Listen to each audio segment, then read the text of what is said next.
Well, thank you. As I said when we started this celebration, thank you for being you, for being the divine, embodied as you. So, one of the best ways I know to take a really beautiful sentiment and mangle it is for me to quote the Bible.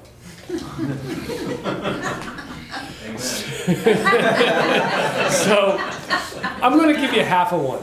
There's a Bible verse, and I can't even pronounce which chapter it's from and whose it's from, but it's, in all things give thanks. And there's a second part of that. I'm going to leave that alone for a while. In all things give thanks. And I was thinking about this as we're in November, and for me, November is always gratitude month.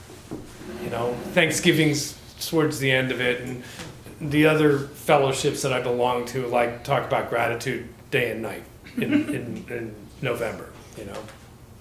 I like to extend it beyond November, you know, because really there are 11 other months, and that's the majority of the year, so gratitude going a little bit beyond Thanksgiving is probably a pretty good thing. But I was thinking about this, in all things give thanks. And there's a couple of different interpretations of that, or translations of that. One of them is in all circumstances give thanks. And I started thinking about that, and I'm going, yeah, that's easy. Anybody ever have a circumstance in which you were finding it just a wee bit difficult to be grateful for that particular event going on in the moment? Yeah. And then I recognized that in that statement, it does not say for all things give thanks. It says in all things give thanks. And there's a big difference because, okay, so gratitude, which is thankfulness in general, my development of gratitude was actually, and I'm going to take you on a little journey of what I did to develop gratitude, or as we like to say, an attitude of gratitude. Gratitude is like a muscle. Okay? You can let it atrophy. And it's really easy to let it atrophy when we do things like listen to the news 24/7. Right? Or point out our coworkers' inefficiencies, shall we say. Right? Or beat ourselves up for doing that stupid thing. Right? Now or 45 years ago, it kind of doesn't matter. We can go back there really quickly. But as we do that, remember, thought is causative. And so if we're focusing on all of that negativity, we're atrophying our gratitude muscle. It's just shrinking away. And it gets harder and harder to feel grateful for all things when we are having a hard time feeling grateful for one thing. So what happened for me was, there was a time in my life when my gratitude muscle was completely inadequate to life, you know, and I was really monofocused. And if it didn't work out my way, exactly as I had planned it, it wasn't worth anything. And that was a really hard place to be. It made life very, very challenging. I don't know. Can anybody relate to that? Mm-hmm. Yeah, okay. I like to know that I'm not alone in this, because ultimately, if I am, I'm going to feel really isolated, and that's not a gratitude place. So what I had to do was, when I took this turn in my life to realize that gratitude was something I needed to develop, and believe me, it took a 2x4 to the back of the head and some people telling me that I needed to develop gratitude. I had to be very simple about it. I said, well, how do you do that? And they said, are you breathing? Let's start there. You're this side of the dirt. That means there is opportunity, right? And it started with the little things, you know? Wherever I was, it was all about me, of course. It was all about me. How can I be grateful for what I have, what I get, what I do? And it was all very insular in that manner, you know? So it was like, okay, I have the opportunity to breathe. I have the opportunity to wake up in the morning. I have the opportunity to have a roof over my head. I have the opportunity to have enough food to eat. This is not true of everyone, but you know, you can see where it goes. I had to look into my life and say, what can I be grateful for that I have? And so it started to build this muscle, because anybody keep a gratitude journal? I'm a big fan of gratitude journals. It's a simple process to build that gratitude muscle. It starts by writing 5 things today that you're grateful for. And they may be simple things, like, I got up this morning. I can try to be grateful for that. The rest of the day didn't go the way I planned, but I did get up this morning, right? And then find 5 things the next day were not the 5 things you found the day before. I usually find it very easy to write that gratitude journal at the end of the day, because then I had a lot more to pick from, to look at and say, oh, well, that actually wasn't so bad. I had a 2% grateful day. Because honestly, I'm not always grateful. I have to keep at this. I have to keep developing the muscle. And I can shift away from it very easily and then get very weak in my muscular gratitude, I guess. So I started with that gratitude journal, and that became a practice. And in the practice, I recognized that the more I looked for things to be grateful for, the more things happened that I could be grateful for. Go figure. Thought is causative. So if we are focusing on the things that are good in our lives, we have a tendency to experience more of those things that are good in our lives. That's what we teach here at New Thought. Change your thinking, change your life. Now that can go any way you decided to go. We don't really determine that. We suggest that you change it towards a positive idea of life, because life is an affirmative activity. You can choose to do otherwise, and you get to experience the results as well. So, as I changed my thinking to gratitude, then I started to get a little bit beyond that, right? Because all of a sudden I was running out of things to write in my gratitude journal about what I had, right? And what I received, and what I was feeling, and what I. And it was very monofocused, just about what my little life experience was. And then it blossomed into something else. There was a moment in which doing this changed from gratitude about and thanksgiving for the things that I received, and they were all things, right? To experiences I had and the recognition, like Mark Anthony Lord was saying, that I do not exist in a bubble by myself. And I started to become grateful sometimes for the people in my life. Usually the ones closest to me who are easy to be around and are my friends, right? Because I love being around those.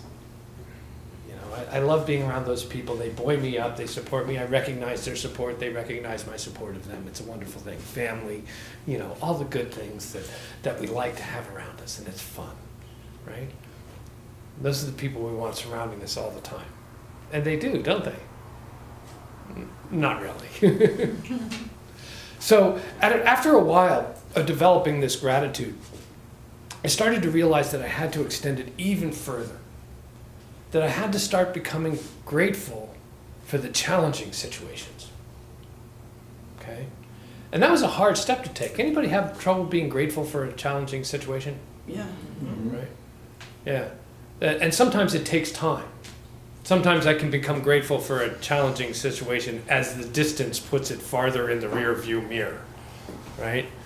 It's like, oh, look, I grew. I'm so grateful I grew from that 5 years later, because I don't really want to think about it right now, or I might punch the wall, or somebody else, which is not really where I want to live my life, but, the feelings are there. And so it can be very challenging in some situations for us to actually remain in that idea of gratitude. It's incredibly challenging if we haven't been working on developing that attitude of gratitude and flexing our gratitude muscle. Hugely challenging when somebody barks at you, or does something that you feel betrays you, or, just in some way gives you a perception of being hurt. It's very difficult sometimes to let go of the emotional pain that goes with that, to move into the gratitude for that experience. Yet, both the good and the bad experiences, as we choose to identify them, are parts of our life. They are parts of this life. They are the contrast that makes being alive, being alive. It's a package deal. If we were always blissful, how would we know? Right? Not saying that it would be a bad place to be, but I've never managed to achieve that. And I invite you, if you have, to please come and see me afterwards, because I want to bow at your feet and learn from you, really, truly. and I do. I look for people who are happy most of the time, and even those people who are happy most of the time, they tend to have their dips, and I recognize those dips. I used to get crushed when my spiritual guru did something human, and I thought, "Oh my God, you betrayed me! How could you? You were supposed to be on this pedestal of godhood and enlightenment."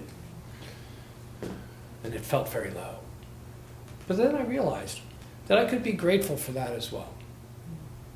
Because I learned. I grew. And it took a little while to look back and say, okay, you're forgiven. I'm going to accept my growth now. The real trick that I think that Bible quote is talking about is to recognize in the midst of everything we are doing, to bring this attitude of gratitude to the fore for the opportunity to be life now. So we all have a choice every single day and every single moment of this day to choose how we are going to be in the world. Whether we are going to be aggravated, negative, and send out that energy of aggravation and negativity. Have you ever noticed that when you're aggravated, things keep happening that keep you aggravated? You know? Or we can choose not to be aggravated, to be peaceful, loving, tolerant, and kind. You ever notice that when you're peaceful, loving, tolerant, and kind, people get aggravating? This is the opportunity to continue to be peaceful, loving, and kind in the face of a challenge. And if we're in this place of gratitude, where our heart is open to the experience of life, we can maintain that even keel and bring love and tolerance and joy to whatever situation seems to be challenging us, and watch that flow outward. That's the really important thing. When we can remain calm and loving in the midst of a challenging situation, remain in that attitude of gratitude for the opportunity to be the good that situation requires in this moment, to have something greater unfold, some greater awareness of spirit, some greater awareness of connectivity, some greater awareness of support and love that somebody is obviously seeking when they are being aggravating. It is our opportunity, our personal opportunity that has been offered up on a silver platter for us to go to a higher level, to be loving and grateful and thankful for this opportunity that is being presented to us, to be the love we wish we would receive in those situations. Now, I will say that that is not always easy. It can be very challenging up until now.